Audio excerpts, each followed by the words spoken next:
कड़कड़ाती ठंड, उसके ऊपर कोहरे की मार। इस बार की ठंड आपको बहुत परेशान करने वाली है। दिल्ली में रहते हैं, कहीं पर जाने का प्लान या दिल्ली में आने का प्लान बना रहे हैं तो थोड़ा बहुत संभल जाइए, क्योंकि आपके प्लान को बिगाड़ सकती है ये ठंड और ये कोहरा। मेरे सहयोगी समीर दीक्षित हमारे साथ है, जो कि पूरी रिपोर्ट हम तक लेकर आए हैं। समीर, इनफैक्ट हम एयरलाइंस के बारे में जानना चाहेंगे। कई फ्लाइट्स जिनको डाइवर्ट कर दिया गया है, कई फ्लाइट्स को कैंसिल कर दिया गया है सिर्फ और सिर्फ कोहरे की वजह से।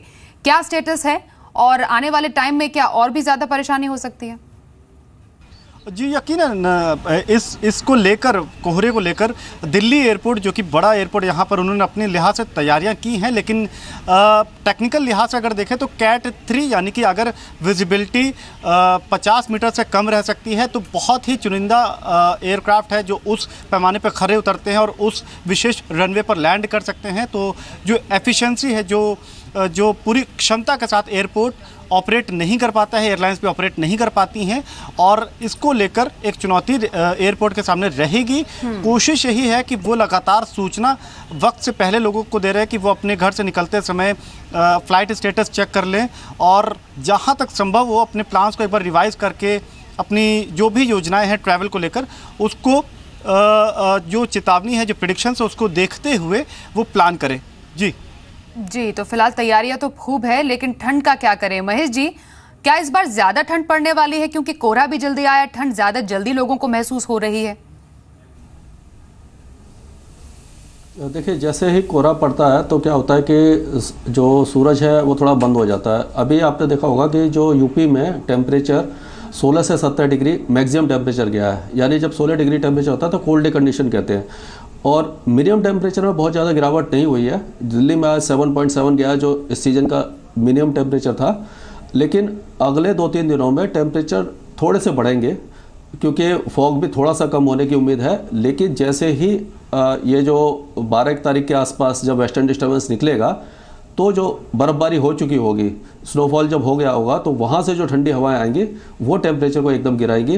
तो आप कह सकते हैं 14-15 तारीख के आसपास जो दिल्ली का टेम्परेचर 5 या 6 डिग्री के आसपास भी आ सकता है, तो उस समय काफ़ी ज़्यादा सर्दी पड़ेगी। लेकिन अभी जो 10 और 11 तारीख को स्नोफॉल हो सकता है वहाँ अच्छा, तो लोगों को इस समय वहाँ जाके स्नोफॉल अगर देखना चाहें तो वो देख सकते हैं, क्योंकि ये पहला अच्छा स्नोफॉल होगा।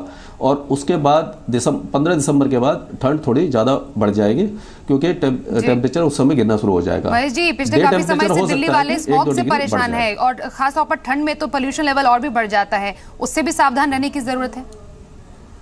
जी हाँ, देखिए, अभी जैसे मैंने बताया कि ये 12 तारीख तक तो फॉग रहेगा।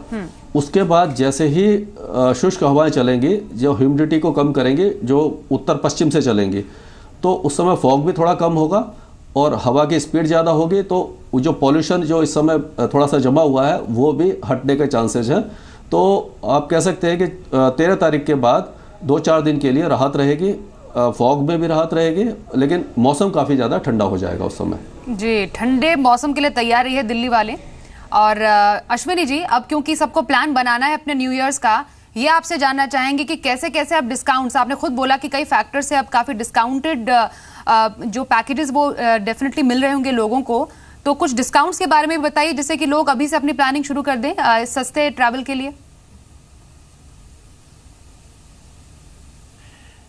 जी हाँ, इसमें 2 पहलू हैं। एक तो है अवेलेबिलिटी और प्राइसेस का पहलू, जिसमें कि अवेलेबिलिटी इस बार बहुत बेहतर लग रही है, क्योंकि फॉरेनर्स ने भी कुछ कैंसिल कर दिए हैं। दूसरी ओर देखें तो डोमेस्टिक बुकिंग्स भी थोड़ी कम है, तो अवेलेबिलिटी चाहे वो एयरलाइंस की हो या होटल रूम्स की हो, वो ज़्यादा बेहतर है इस बार।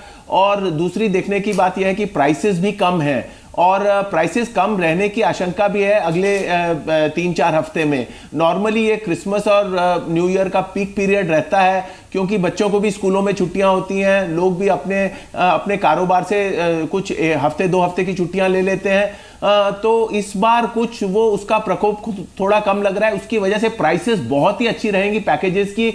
मगर जो भी ट्रैवलर्स हैं उनको डिले का सामना करना पड़ेगा, क्योंकि ज्यादातर फ्लाइट्स डिलेड होंगी, ज्यादातर ट्रेन्स डिलेड होंगी। और अगर आप इवन कार से दिल्ली से जयपुर जा रहे हैं, कहीं जैसे भी आप रोड ट्रांसपोर्ट भी यूज कर रहे हैं, तो उसमें विजिबिलिटी कम होने की वजह से आपको काफी दिक्कत का सामना करना पड़ सकता है। बहुत स्लो मूविंग ट्रैफिक रहेगा।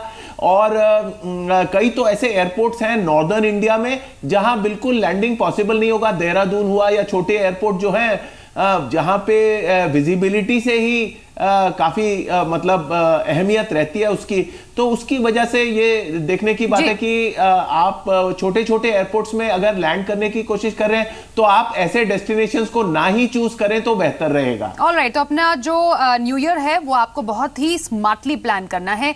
आपने कहा कि डिस्काउंट्स और कम प्राइसेस पर टिकट्स वगैरह जरूर मिल रहे होंगे, लेकिन कैंसिलेशन क्या करें? समीर, टिकट कैंसिलेशन की अभी क्या स्थिति है? क्योंकि फ्लाइट्स कैंसिल या ट्रेन कैंसिल या अगर डिले होती हैं तो टिकट लोगों को काफी ज्यादा कैंसिल कराने पड़ रहे हैं।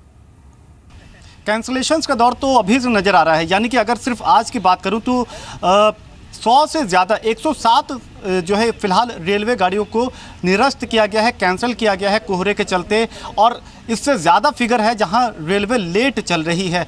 और यही नहीं, रेलवे ने भी 17 दिसंबर से 15 जनवरी तक 64 गाड़ियों को रद्द किया है इस घने कोहरे के चलते। और जाहिर बात है ऐसा ही कुछ एयरलाइंस पे भी नज़र आ रहा है जहां कैंसिलेशन और डिलेज की संख्या जो है आने वाले वक्त में बढ़ती हुई नज़र आएंगी। और उसका जो मुसीबत है या परेशानी है वो यात्रियों को उठाना पड़ सकता है।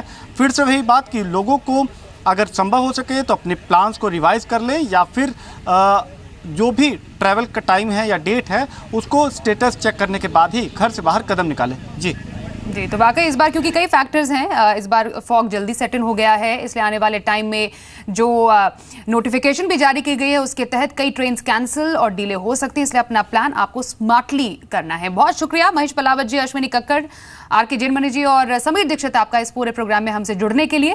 फिलहाल एक ब्रेक के लिए यहाँ पर रुक लेते हैं, तुरंत लौटते हैं। आप देखते रहिए जी बिजनेस।